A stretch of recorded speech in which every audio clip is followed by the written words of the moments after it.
Hi guys, welcome back to the D2 channel. In today's video, we're going to start a new segment called ArchVizBiz. If you have been following me on my own channel, you know that I like to talk about the business side of architectural visualization, and that kind of content, especially in the format of one-to-one interviews, we feel is a content that it's working and that people like, and so we have decided to bring that to the main D2 channel. Don't worry, my channel is not going anywhere. I'm just going through a little bit of a transition phase. I find myself wanting to deal a little bit more with creative stuff. The fact that I haven't been working in production for a while, I kind of miss that, and so I'm using my channel as a way to mess around a little bit with 2D and 3D just to see what happens. Anyway, with that said, this is the first one of what I hope it's going to be a very long series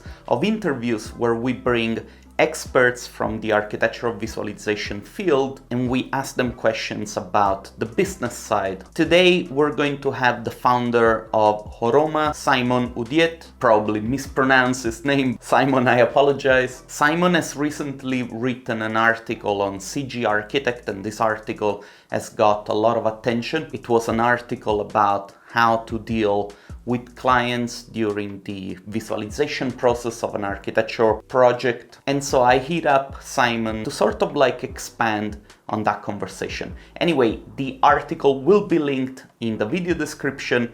With that said, enough of me talking, just enjoy this conversation between Simon and I. Simon, how are you, man? I'm good. I'm tired, but I'm good. I'm also tired. I don't know what it is. It's like, to be fair, I started a diet, and as you can see, diet and Fabio don't go together. So this is tiring you already. So I attribute my tiredness to my diet. What about you? Why you think you're tired? I think it's the weather. Like we dropped 5 or 10 degrees, so I'm starting to be a bit cold. And also I'm having some technical issues, which are a bit tiring. So, but it's like day to day. We were talking about it earlier, that technical issues are never good, but it's part of the job, right? Yeah.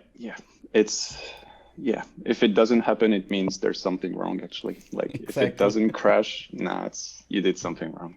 It has to crash at some point.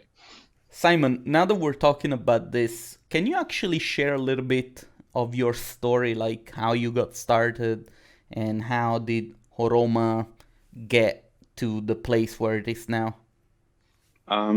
So I started right after I graduated from school, from architecture university. So it was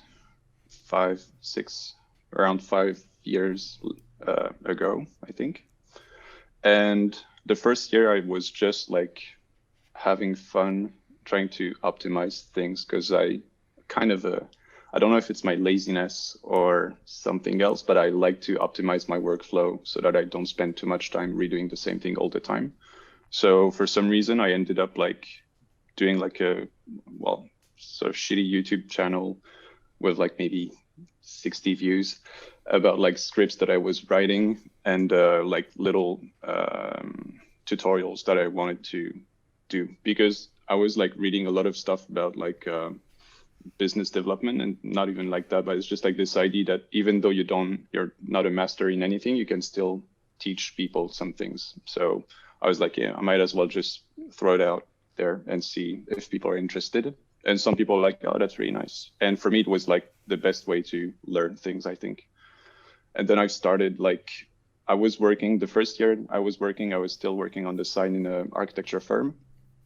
So I would be working still as already as a ArchViz artist. Like I was the main guy I was the only guy doing the thing it was like a small firm of like 20, 30 people in Paris. And I was having it was great, but it was extremely intense in terms of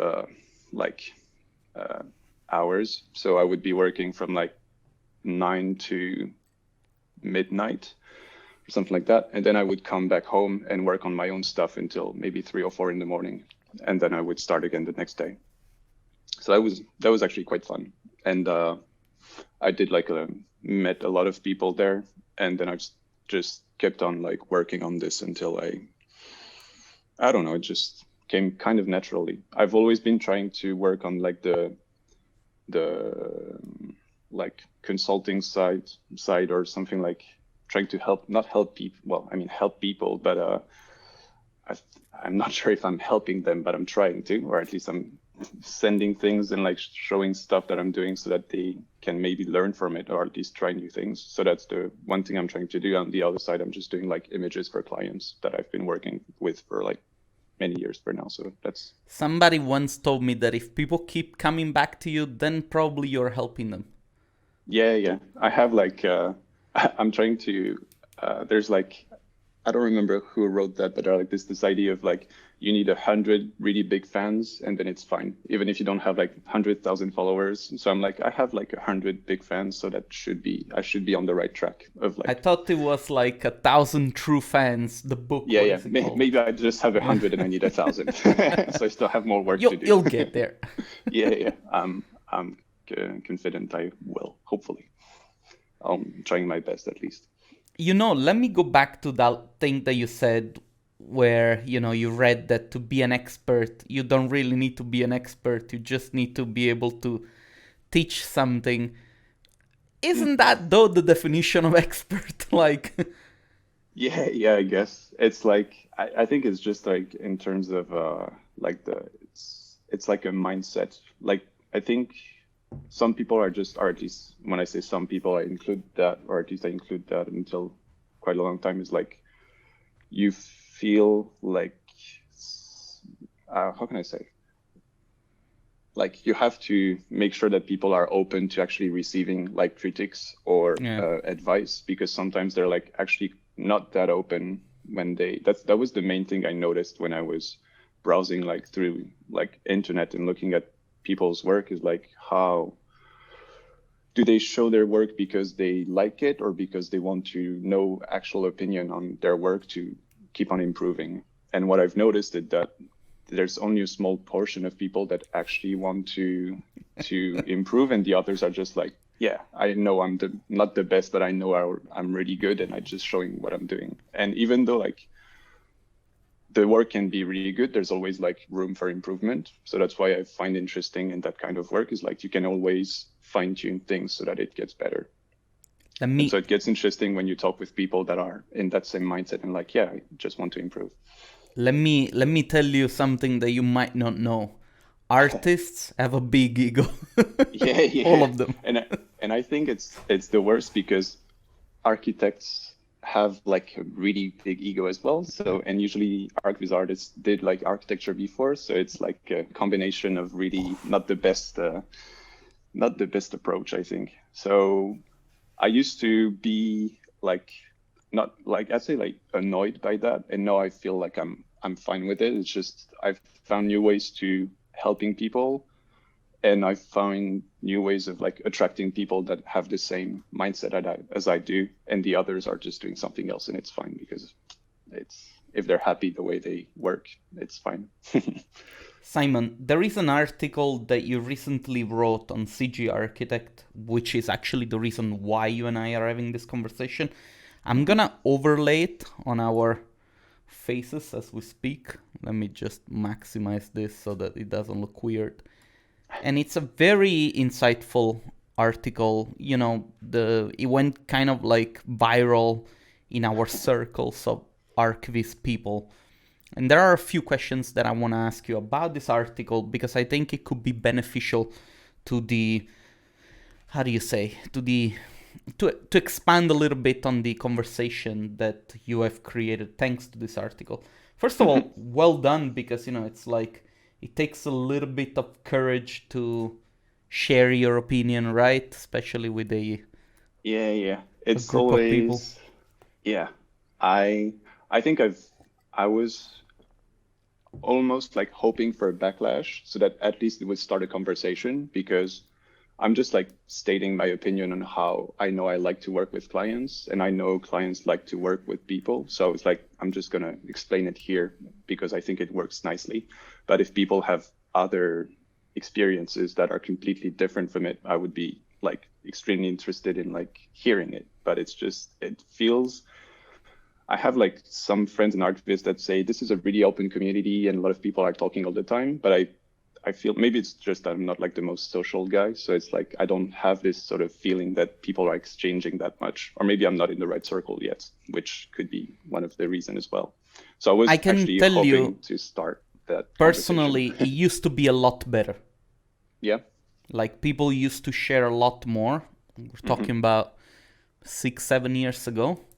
Okay. Now it's getting really weird. It's weird. I don't know if it's a generational change, if it's like the type of language that is used that is changing, and maybe people like me don't manage to keep up with it.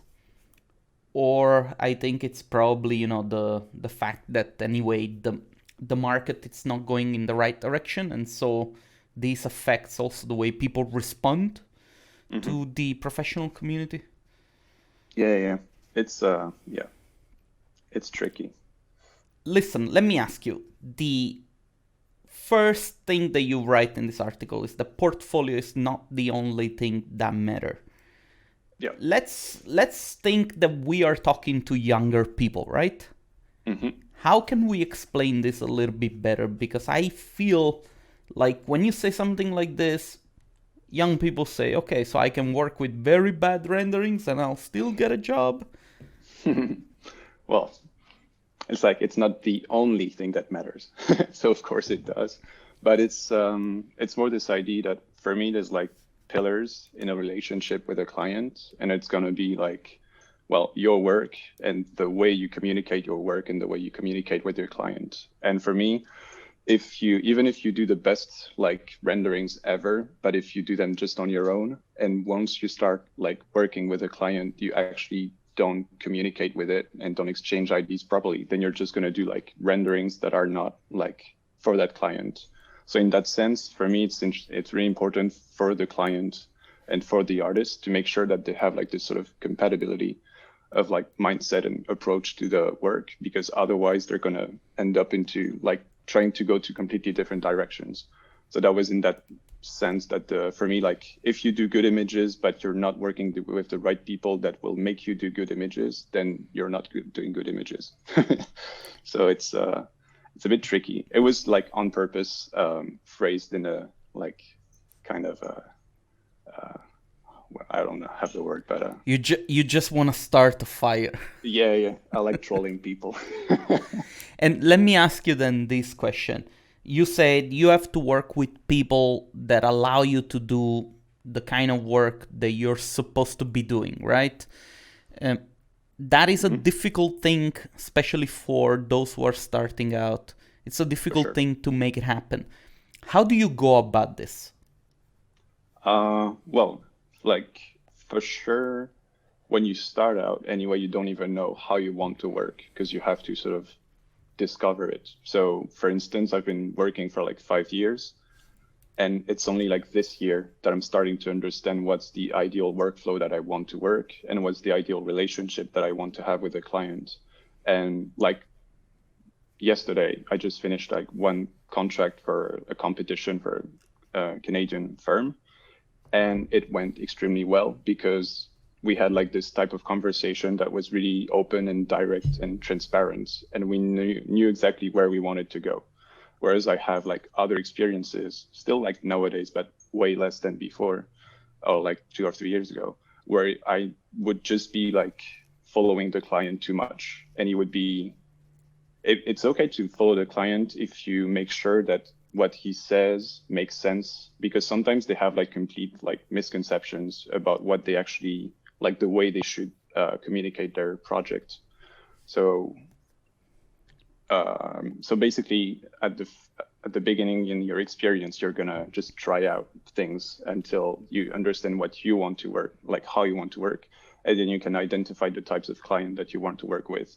There's this part that I talk in the article as well about like how's it called? The referrals, which basically when you have like good clients, they're going to refer you to usually good clients. Or by good, I don't mean that they're like doing better architecture or whatever, but it's just like this idea that they have a better method or methodology, which is something I think you should be after. So hopefully with just experience, you can find that type of client. Then you have like more usual marketing ways of like finding people, but this is way more like random, unfortunately. Like I actually don't even do that kind of marketing. I haven't done it. I might do it next year, but I'm not even sure I want to do it because I know it's going to be extremely time consuming, and the like the converting rate or whatever, like the actual good client that I would want to really work with are going to be like maybe 1 out of 100. So, but I think it's also like, I wrote another article, like this one was like a mirror article of like the same one for ArchViz artist. And I think there's like, as you were saying earlier, like this ego problem where you think you're right all the time. And I think there's like this sort of balance to find where you might be right sometimes your client might be right. And that's why for me, it's like this sort of method to find a sort of unbiased way of like saying what is going to be the image we want to work towards. And then you have to like trust each other and say, sometimes the client is right, sometimes I'm right. And like ideally you have a client that understand that as well. So let me reiterate this. It took you 5 years to figure out the direction in which you're going and how you want to do it. That means for any young person that is watching this, take your time. Yeah, for sure. It won't be something that you start doing it after a couple of months and you think, okay, why is it not working? It takes a little bit of time, right? Sure. Yeah, no, it's and on every level, like even in terms of workflow, everything is evolving all the time. So then you start being more productive, but at the same time, that's the thing, is like you're more productive and you have more experience. So you start having like better conversations with your clients and you start worrying about different things. And this you can't, like, that's the thing I'm hoping to do with that kind of article, is to at least spark the interest a little bit earlier. But it's still something that you have to just experience through work, and it usually takes years for sure. I think people don't understand the importance of keeping the conversation going. Like, people like you don't get enough credit for putting this stuff out there because, first of all, again, it takes courage. And also, when the conversation will become relevant, right? Then this kind of stuff will really help setting up the benchmark for the type of conversation that we have to have.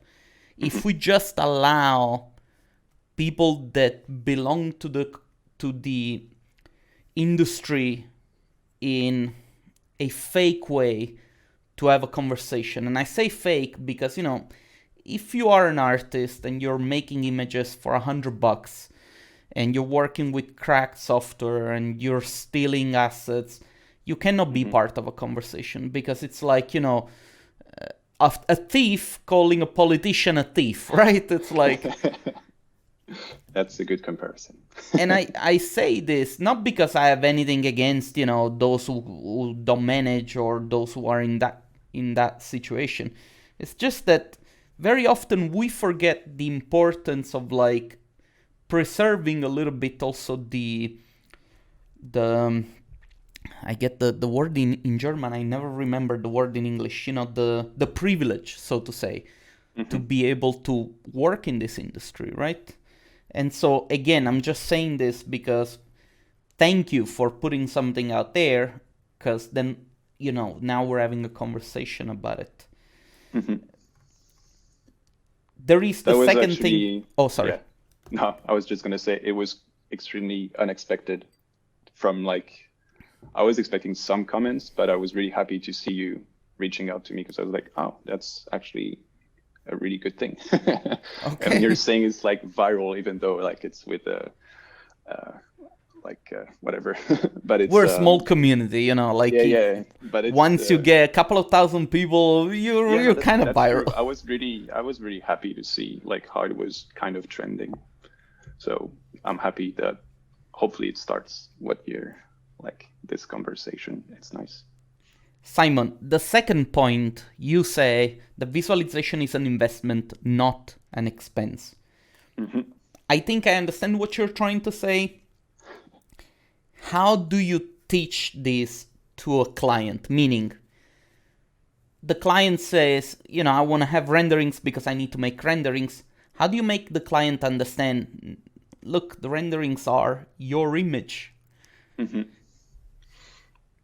Well, I think it's harder to do that for a first client, because usually first clients are like more, not necessarily less open, but like they trust you not enough or not yet. So they will maybe be like a bit like wary of what you're like, doubtful about what you're going to say. But anyway, there's like, I think all architecture firms or like property developers have understood the power of like social medias, and social media is just like 99% images rather than actual text. And so like when you look at your feed on Instagram, you don't usually stop on like shitty photos or shitty renderings. You usually have something that is quite eye-catching. And the thing is that it's just it's all related back to the artist's talent to have like some eye-catching images. And so basically, at least in terms of like internet marketing, it has a really big impact.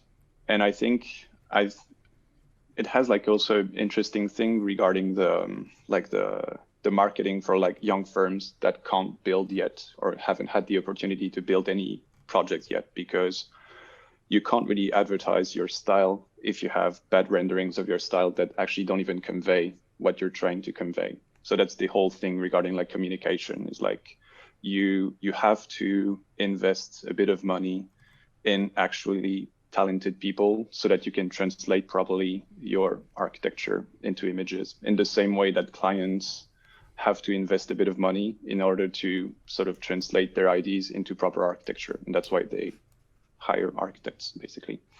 That was actually like the point of this article, because as I said in like the foreword, is like I'm hoping to get it posted on like some architecture platforms, because it's more aimed at architects. Is that it's actually the exact same relationship, like architects to ArchViz artists and client to architects. So like the same concerns are always like coming back.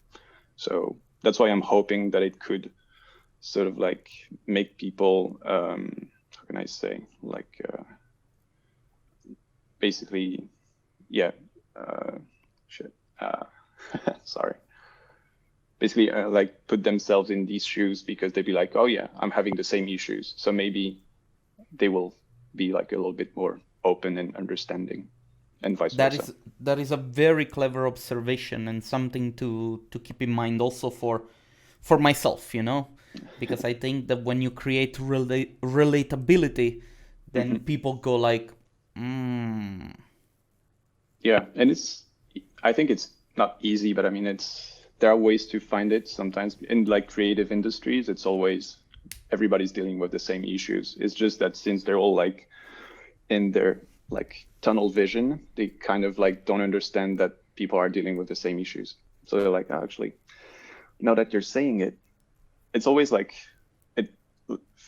like competitions are annoying because they're usually really fast paced, and people are always saying like, no, we don't have time. And like, no. If we take like 1 hour to talk, you're going to save like 10 hours of work later. So we're going to sit down and talk. Yeah. It's a very good one. Okay. Another statement that you made is that a good image per se might not be enough. Let's expand a little bit. Let's give context to this, because, again, so you're saying that a good image is there. What do you have to say for your defense? It's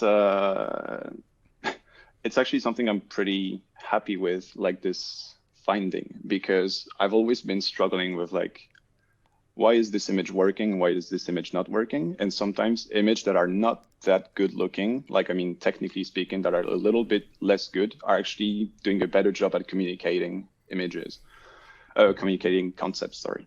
And I think it comes from like, I'm a big fan of like Belgium collage style and things like that. And they're not photorealistic at all, but they are extremely powerful in terms of IDs. And I was like, what does it come back to? And I think it was like this thing that I called like clarity of intent. And basically it's this idea that even if you do the best image you can, but you're not aiming at the right goal, then you're not going to make the best image that your client need. And that's the one thing that I think sometimes ArchViz artists are missing, is that they work for like their own portfolio and they work for their own ideas, whereas they're supposed to like serve their clients and help them to reach their own goals, because you're not supposed to like impose your own ideas. Like to a certain extent you can, but not when it completely changes what the client is supposed to, like is hoping to do with your images. So that's the difference, I think, between like a good image, which is going to be like looking good and conveying whatever ID, and a successful image that is going to be good and convey the ID that the client wanted. And it can be extremely like the difference can be huge, because like when the panel is looking at your images, like a jury, and they're like not understanding properly what you actually meant, this can have like really, it's fun because it can have like bad or good, like maybe you could win, but actually not with the jury would have like another idea of your project than the one you were actually trying to convey, which is not really that good, like when you think about it, because it means you're actually going to try to work on a project that is not what you wanted it to be. So that can be quite frustrating later down the road. Let me ask you, your point number 10, don't pin down studios to only do images. Yeah. Let's expand a little bit on this. Well, this is a little bit of a hidden marketing, but I think I've started doing this for some clients, that's why I was talking about like this trust issue and like long-term relationship or whatever, or business relationship, is that when you work like a long time with a firm, you start understanding like the sort of typical things they're always after in like a sort of style, basically. And I think it's interesting to have this sort of like broader approach for clients and help them like do that kind of basically branding or identity finding, etc. So it's this sort of ideas that like for instance, for some clients, I would make like this sort of thing so that even though they don't work with me, they have like the right approach to work with other people to still have like the same kind of images at the end that they're after, because sometimes I'm not available. Sometimes they want to work with other people because it's kind of a like everybody in an architecture firm are going to try to make their friends work, because there's always like people doing ArchViz at the end of architecture school. So, and which is completely fine, of course. And the thing is that it's important for the client to have this sort of consistency in terms of communication, because as I said, it's like when it comes to marketing, you have to have a sort of like coherent identity when you talk about your company, your show images, etc. So there's this point. There's also like this idea of like basically like more consulting approach rather than just like services, or like more straightforward services. And also like this idea of like completely different temporality, which is something I think is really interesting, because like, for instance, competition, you're going to work for like 10 days on something, which is fun, but it's really, you can't do more than that. Whereas when you start having like small workshops that you do every month for a year or something like that, you start building something way stronger in terms of approach. And they start having like, basically like, for instance, all the points I'm listing here, ideally by the end of that sort of like trainings, they don't have those misconceptions anymore, and they are like way more open, and they become like actually enjoyable client to work with. Do you have clients that have become enjoyable to work with? I do.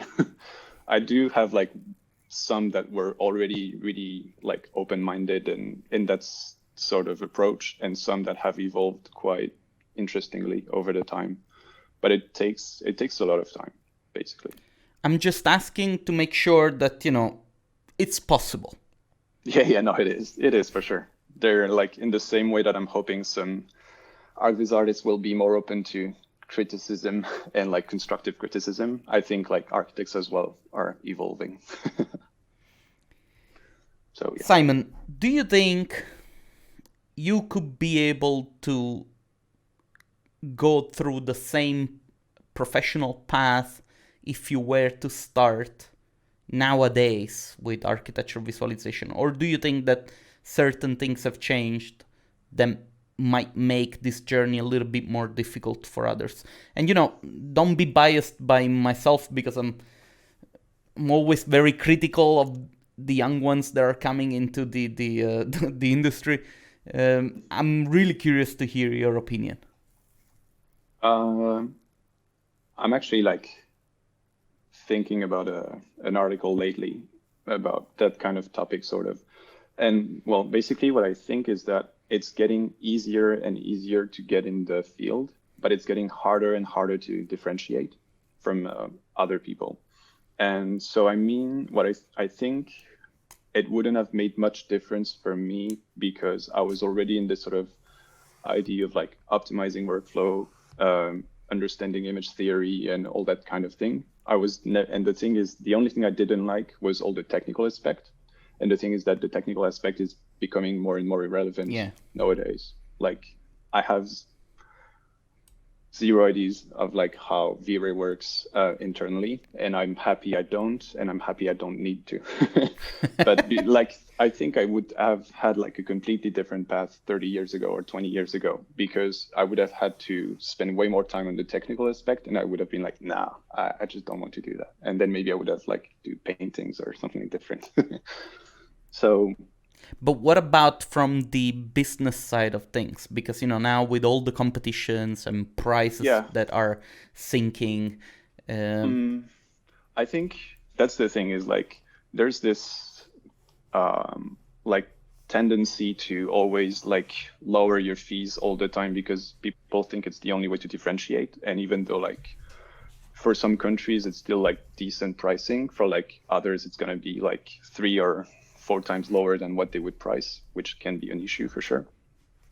I think there's still like, there are enough clients out there so that everybody can find something that works for them.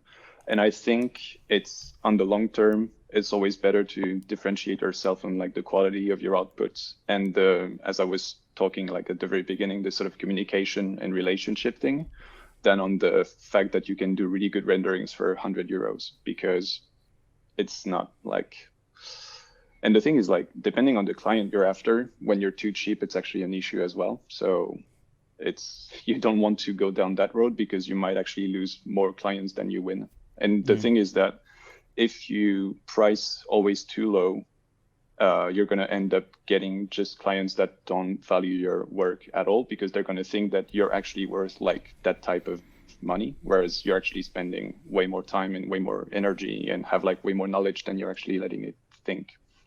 So I would always avoid that kind of tendency to like price lower.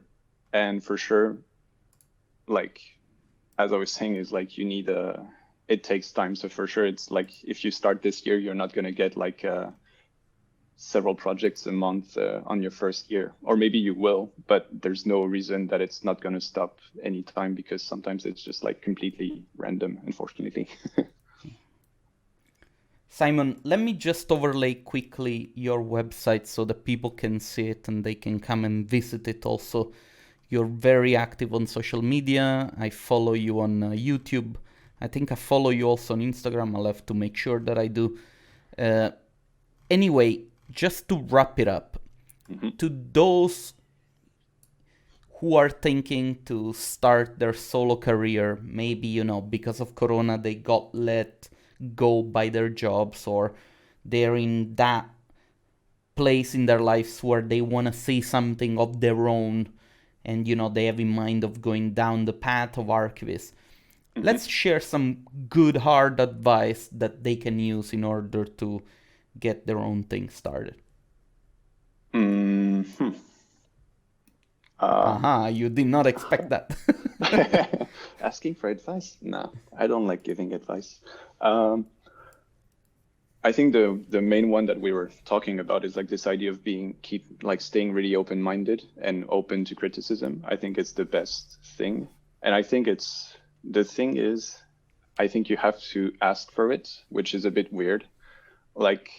To just choose people you sort of admire or whatever, and ask them if they can ever give you some tips on your own work, not other people's work, because it's always people have a complete not fake but misrepresentation of their own work. They will think something is man, this is good work, this is decent work, but when you put it when you ask someone that has way many years of experience, it'll be it's nice, but there's so many things that can be improved, and this is going to be way more valuable than just some likes on Facebook. So if you post your stuff on social media, make sure that whoever is liking your post, you just tag them and be can you tell me what you like? Can you tell me what you don't like? So that you actually get feedback, because it's the most important thing to progress really quickly, I think. And it's the hardest to get for some reason that is beyond my understanding, to be honest. I've been there. Mainly, I remember in the very beginning as a student, and I hated it. It's hard to swallow. You look at it 2-3 years after, and you're yeah, I should have been a little bit more humble. Yeah, that's the thing is I think it's something we tutors teach us in architecture school, because they're always telling us our projects are shit. So you're yeah, maybe it is. So it's kind of the same logic is I'm doing good work. You have to be you don't have to be completely always think that what you're doing is crap. You need to be at least a little bit happy with what you do, because otherwise you won't keep on doing it. But you have to be conscious of what are the flaws and how you can fix them. And that's why the other big point I think is that the new beginners, I think, are always focusing on the technical aspect. Just in photography, people are always going to ask what lens do you have, what body do you have, etc. And it doesn't really matter. You can do amazing photos with an iPhone or whatever, and that should tell people that it's not about your processor or whatever filters you're using or the plugins, etc. It's something that is going to make you reach your final image faster or in a more easy way, but it's not going to make you actually understand why you need to work toward that very image. And this for me is more related to understanding image theory and all that kind of thing, which for some reason is getting some people talk about it, but for me that it's not that it's not clear, I think, or it's been too I think it's the same thing you were talking, this idea that they want everything quickly. So they say I'm going to start a company and I hope I'm going to make €1 million next year. It should be doable. Yeah, good luck.